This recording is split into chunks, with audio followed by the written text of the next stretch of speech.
Hey everyone, Tim Schofield here. And as you know, not a lot of phones are built with styluses built in. Styluses?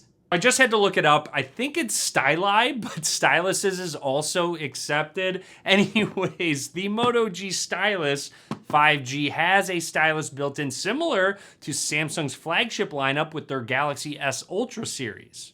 Now, with that being said, this is more of a budget device that we like covering on this so we can get an all-around look at what type of phones are out there at different price points. So thanks to Motorola for sending this over for us to check out. We're gonna take a quick look what comes in this larger box, see what comes inside, and then of course get some hands-on with this new phone with the stylus built into it. Let's get started.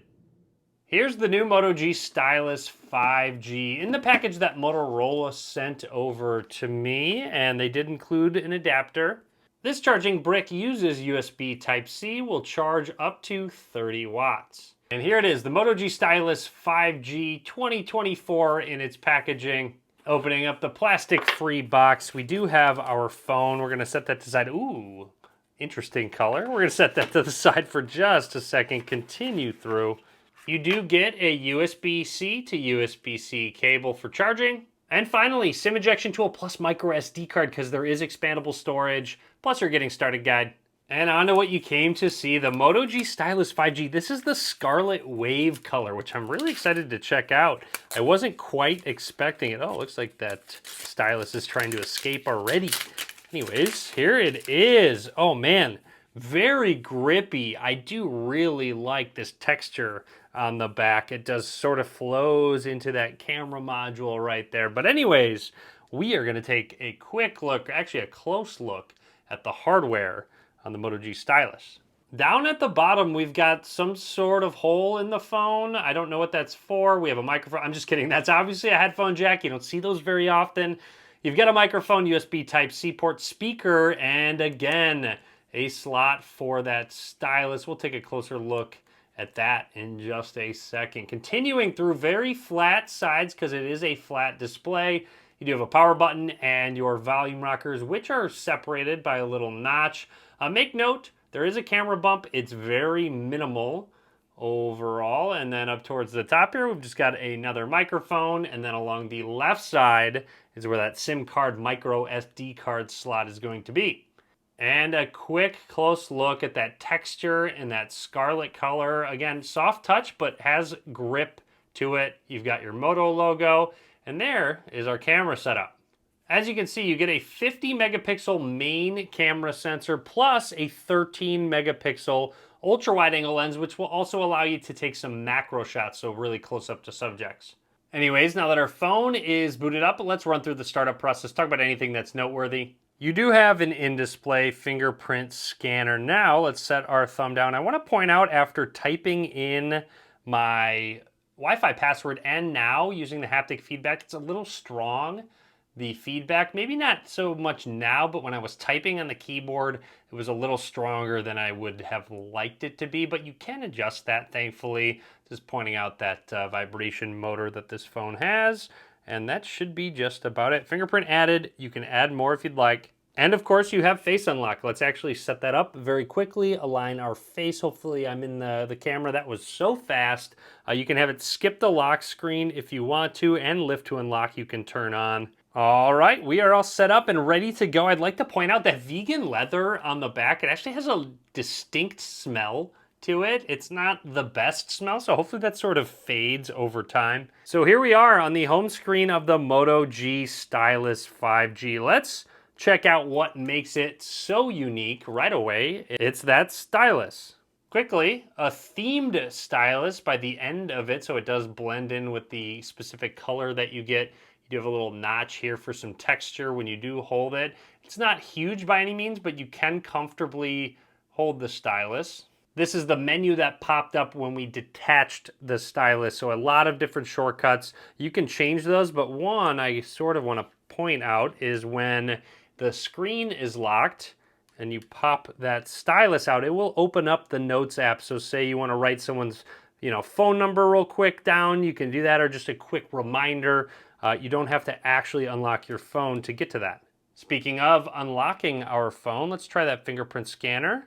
A little vibration feedback, a little slow to recognize it. It's not crazy quick by any means. Now let's try that face unlock. So I don't have it to skip, but you'll notice that actually is really fast. So it recognized it, and you can unlock your phone almost right away. A quick close-up of that 6.7-inch display at 1080p resolution. This uses P OLED, so an OLED display. Not only that, you get a 120 hertz refresh rate, which looks like it's definitely enabled out of the box. Let's dive into settings to confirm that. Scrolling down to display, here is display refresh rate. It's on auto, so it will change depending on the content that's shown. You can force 60 or 120 hertz. It looks really good. Now, let's go back to that stylus. So if we go into settings, there's shortcuts that you can customize. You can completely customize these shortcuts if you want it to be a specific app, or these actions like a GIF maker, a screenshot, Moto Note. Within Moto Note, you can really customize the tool that is used, the color, the width of the line. So if we wanted to start drawing, seems to be very responsive overall, so that's good to see. There you go, subscribe. Be sure to subscribe to the channel.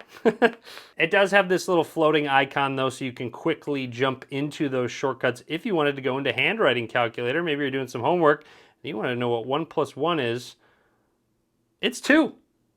All right, now let's jump into the camera application here and just snap a couple quick pictures just to see the shutter speed that's going on. Not insanely fast. You'll see just a little bit of a delay there. That ultra wide angle lens, again, 0.5x, and you have a dedicated macro button to get closer to a specific subject. So if I bring my mouse really close, you'll notice how close you can actually get to get a macro shot.